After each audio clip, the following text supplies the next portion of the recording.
Hello po, magandang tanghali para sa inyong lahat at welcome sa ating Midday Boost program ngayon pong araw ng Monday.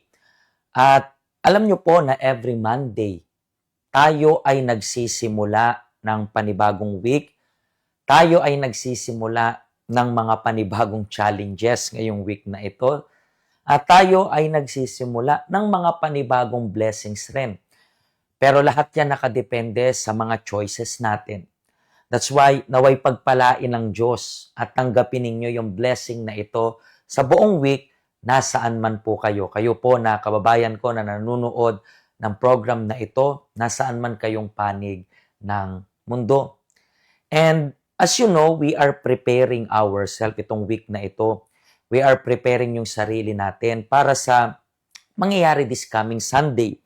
Alam ninyo po na this coming Sunday magkakaroon tayo ng Lord Supper. Meron tayong banal na hapunan pero itong Lord Supper na ito is even kakaiba. Bakit? We are encouraging every one of you na magdala ng Biblia. Bakit? Kasi tayo po ay papasok sa isang, sabihin natin, isang part ng meeting natin na we are going to claim yung promise ng Diyos sa buhay natin. Tinatawag natin ngayong weekend na ito na Sunday of It Is Written. Bakit Sunday of It Is Written? Kasi alam ko po na marami kayong pinagdadaan ng problema. And napaka-interesting kasi alam nyo po na kahit gaano kasinungaling yung tao, kahit gaano kamanloloko yung tao, basta merong kasulatan, sineseryoso yan ng tao. Bakit? Kasi pwede siyang makasuhan kasi nga may proof. Kapag meron kasing sulat, merong proof, merong evidence, pwede mo siyang kasuhan kung hindi siya tumapad doon sa kasulatan. Tingnan niyo po yung power ng nakasulat. The same thing. Actually, I can even say that even more pa nga pagdating sa salita ng Diyos. Bakit? Yung salita ng Diyos, kung anong nakasulat dyan, yun. Yung Diyos, hindi siya sinungaling.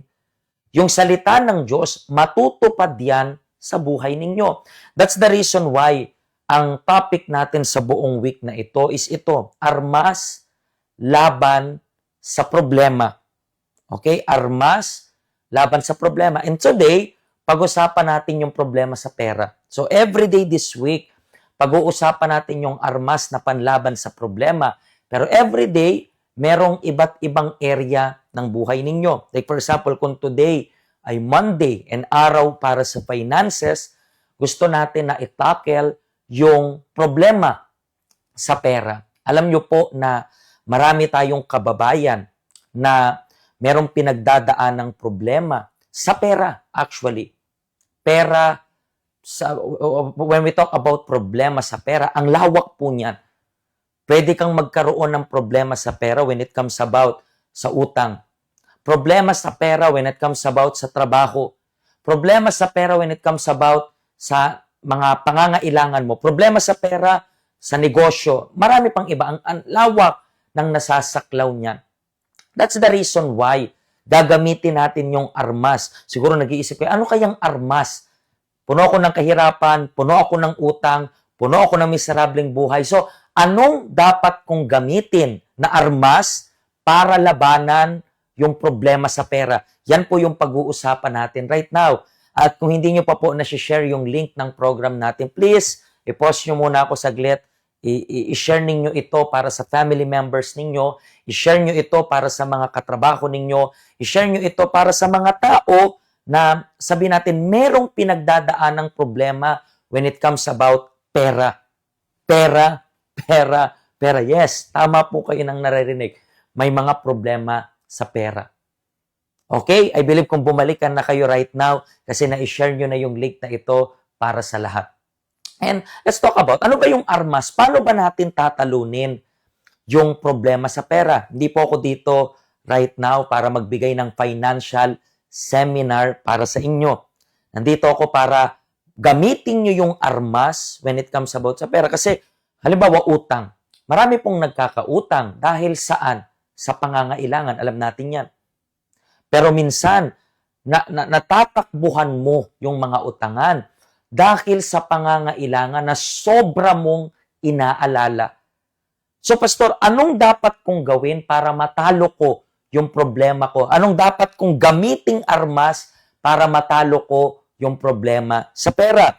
Basahin natin itong verse na ito, libro ng Matthew, chapter 6, verse 25. It's written like this, "Kaya, sinasabi ko sa inyo, huwag kayong mag-alala tungkol sa inyong buhay, kung ano ang inyong kakainin, iinumin, susuotin, dahil kung binigyan kayo ng Diyos ng buhay, siguradong bibigyan din niya kayo ng pagkain at isusuot." Napaka-intelligent nito. Actually, para lang po alam ninyo, itong verse na binabasa natin, si Jesus mismo yung nagsabi niyan. Ibig sabihin, sa bibig niya.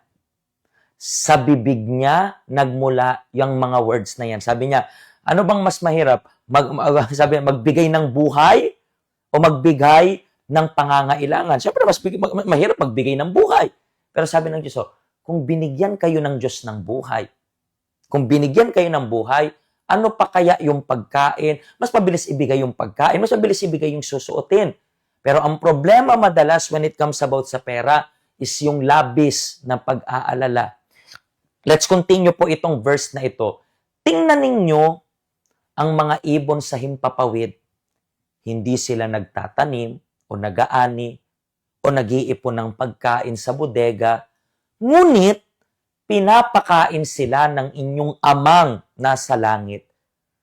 Hindi ba't mas mahalaga kayo kaysa sa mga ibon? Next verse. Sino sa inyo ang makakapagpahaba ng kanyang buhay ng kahit isang saglit sa pamamagitan ng pag-aalala? At bakit kayo nag-aalala tungkol sa pananamit? Tingnan ninyo ang mga bulaklak na tumutubo sa parang. Hindi sila nagtatrabaho o naghahabi.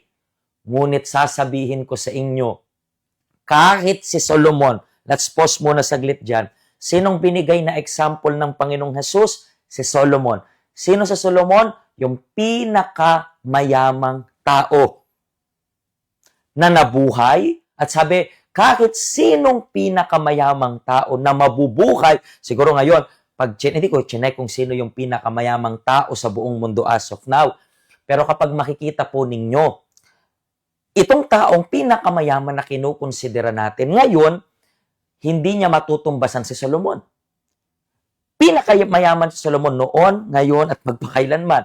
Pero binigay siyang example ng Panginoong Jesus.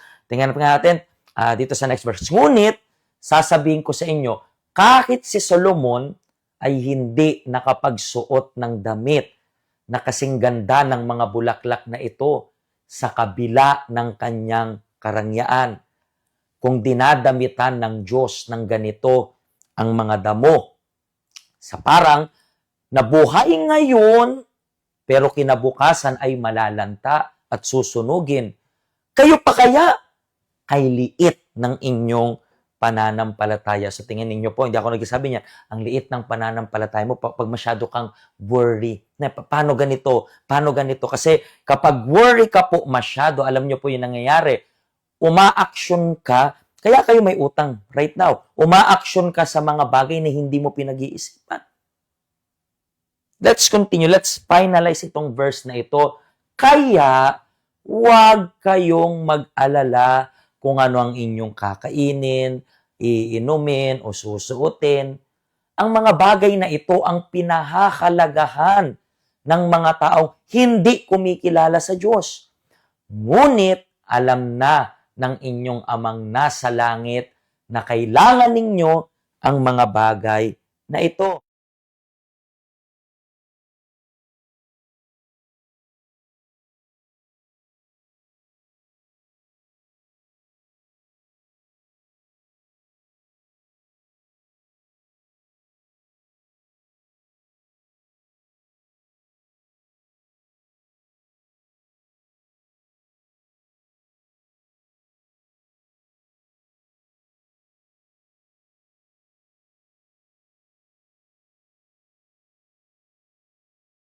So tingnan niyo po, sapat na. Huwag mo nang dagdagin ang alalahanin para bukas. Hindi pa dumating yung bukas. Huwag mo nang dagdagan ang alalahanin ng kahapon. Hindi mo na maibabalik yung kahapon. Alalahanin mo ngayon. Sapat na yan. So makinig po kayo sa akin. Kung gusto ninyong matalo yung problema ninyo when it comes about sa pera, huwag kayong mag-alala. Ang dapat nyo lang gawin is isuko yung alalahanin ninyo sa Panginoon. Unahin nyo yung Diyos at ibibigay niya yung pangangailangan ninyo. Applicable ba to para sa lahat? Absolutely not. Applicable lang ito para sa taong naniniwala. Kung di ka naniniwala, pasensya, di kita pinipilit na maniwala. Sundin mo lang yung Diyos, unahin mo lang yung Diyos, ibibigay niya yung pangangailangan ninyo. I believe nangyari na yan sa inyo. Meron nga kayong hindi man lang pinag-pray, pero binigay ng Diyos kasi kailangan mo. Alam niya kung paano isupply yung pangangailangan ninyo. Intindihan niyo po ba? That's the reason why this coming Sunday, isulat niyo rin po yung verse. Hindi itong verse na to. May problema kayo. Halimbawa, problema sa pera. Problema sa pera. Siguro ito yung verse na kailangan mo. Masyado kang nag-aalala. Sulat mo yung verse. Pili ka ng verse dyan. Isulat mo. Dalhin mo sa Sunday. Magdala ka ng Biblia. Bakit? Kasi, tandaan ninyo, ang nasusulat, hindi pwedeng mawala ng bisa. Ang nakasulat, matutupad yan dahil yan ay salita ng Diyos. Ang Diyos ay hindi sinungaling. Maaasahan ang kanyang mga salita. Kung tao, nagsisinungaling pero may kasulatan, takot magsinungaling. Imagine niyo po yung Diyos. Hindi sinungaling, may kasulatan, meron kang pwedeng kunin, i-claim na promise kasi hindi natin siya pinilit mangako, nangako siya para sa atin. Naintindihan niyo po ba? Kung natulungan po kayo ng program na ito, i-share ninyo yung link na ito para sa lahat. Bukas, pag-usapan natin yung isang armas, pero sa ibang area naman ng buhay mo. Abangan niyo po yung magiging program natin this coming, itong mga weeks na to, itong following days sa buong week na ito. Bisitahin niyo po yung help center natin. Ito po yung ating address. Ito po yung ating helpline. Ito po yung ating schedule. Scan the QR code for more information. And reminding nyo lang rin po, sa Sunday of Revival, Easter Sunday, linggo ng pagkabuhay, meron tayong bigayan ng holy oil para sa mga tao na merong sakit, karamdaman, at kagalingan. Bakit tayo nagbibigay ng oil? Kasi nakasulat. Pahiran daw yung may sakit ng langis at sa panalangin ng may pananampalataya, gagaling ang may sakit. Okay? Pagpalain po kayo ng Diyos at mag-ingat kayo. See you po maybe sa Wednesday, di ba, sa Bible study natin. Pagpalain po kayo ng Diyos. Bye-bye.